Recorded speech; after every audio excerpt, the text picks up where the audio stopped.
Specially for my students.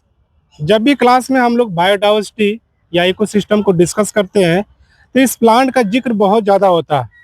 यह है आइकॉनिया क्रासिप्स, जिसे हिंदी में या लोकल लैंग्वेज में हम लोग जलकुंभी भी कहते हैं। और ये बहुत सारे बच्चों को ये बात, ग्रेजुएशन के बच्चों को नहीं पता रहता है, ये कभी देखे नहीं रहते हैं, क्योंकि शहर में रहने वाले तालाबों को पाट के रह रहे हैं, इंक्रोच्ड करके रह रहे हैं। तो सारे तालाब, वाटर बॉडीज तो डिसअपियर हो चुके हैं, और ये ग्रो कहाँ करेगा? छत पे तो ग्रो करेगा नहीं। तो यही, इसी को हम लोग जलकुंभी कहते हैं। जरा दिखाइएगा सर, फोकस करके। दिस इज नोन एज जलकुंभी आइकॉर्निया, या इसे वाटर हाइसिन भी कहते हैं because of its beautiful appearance. तो ये इंडिया का नेटिव प्लांट नहीं है, ये साउथ अमेरिका का प्लांट है। ये हमारे कंट्री में एक इन्वेसिव स्पीसीज की तरह काम करता है। इन्वेसिव स्पीसीज क्या होता है? ऐसे स्पीसीज जो नेटिव प्लांट को ग्रो न करने दे और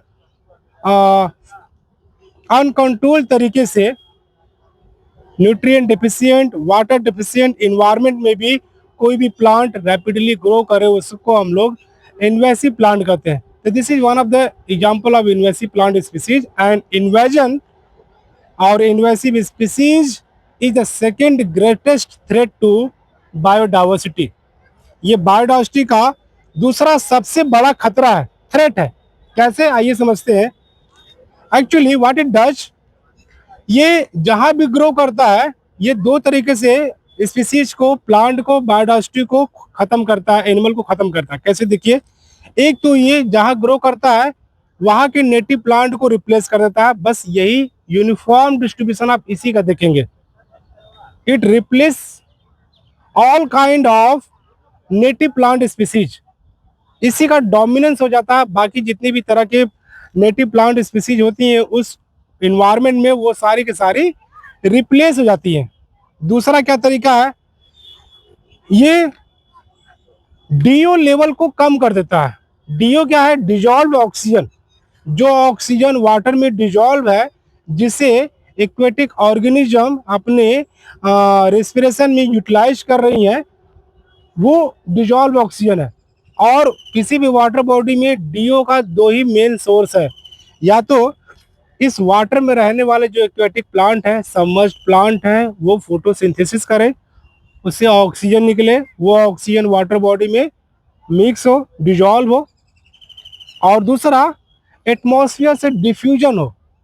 दो तरीके से, एटमॉस्फेरिक डिफ्यूजन और photosynthesis are the two main sources of dissolve oxygen in any water body. तो ये सनलाइट की पेनिट्रेशन को रोक देता है। अब देखिए, इतना डेंसली ये ग्रो किया हुआ है, ये कैसे सनलाइट इसके अंदर जा पाएगा? तो सनलाइट का पेनिट्रेशन हो जाता है, फोटोसिंथेसिस चेक हो जाता है, फोटोसिंथेसिस नहीं होता है, ऑक्सीजन का एवोल्यूशन नहीं होता है, डीओ कम होने लगता है।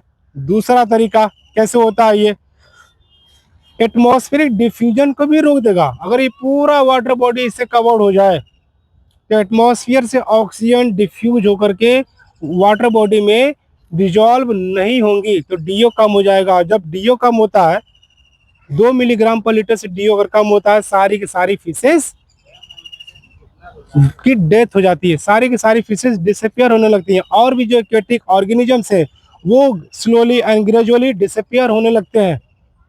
और तो और जो बायोलॉजिकल ऑक्सीजन डिमांड है, क्योंकि जब प्लांट फोटोसिंथेसिस नहीं करेंगे तो वो डेड होंगे, डिकम्पोज होंगे, ऑर्गेनिक कंटेंट बढ़ेगा।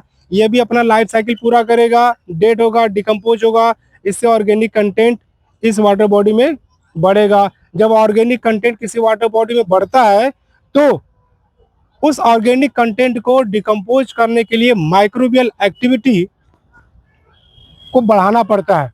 माइक्रोबियल ग्रोथ बहुत तेजी से होता है, तो नंबर ऑफ माइक्रोब्स बहुत तेजी से ग्रो करते हैं। और ये सारे जो माइक्रोब्स होते हैं वो एरोबिक होते हैं, दोनों तरह के होते हैं। लेकिन फिलहाल में जो एक्वेटिक बॉडी में एरोबिक ऑर्गेनिज्म, माइक्रो ऑर्गेनिज्म होते हैं, बैक्टीरिया होते हैं, वो उन एरोबिक बैक्टीरिया को ऑर्गेनिक मटेरियल को डिकम्पोज करने के लिए ऑक्सीजन की रिक्वायरमेंट होती है, डिमांड होती है। उसे बोलते हैं biological oxygen demand. The amount of oxygen required to completely break down the organic material by the microorganism is known as biological oxygen demand.